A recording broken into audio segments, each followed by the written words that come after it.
To ensure that your phone is compatible for Emergency SOS, make sure that you have your iPhone updated to the latest software. To see what Emergency SOS will look like in a situation, you can try out the demo feature. To find this, go into your settings, scroll down to Emergency SOS, and then go to the bottom of that page where you will find the demo.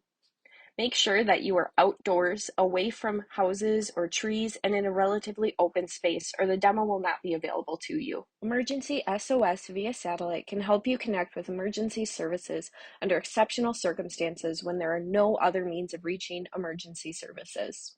If you call or text and can't connect because you're outside of the cellular range or Wi-Fi coverage, your iPhone will connect you via satellite to the help that you need.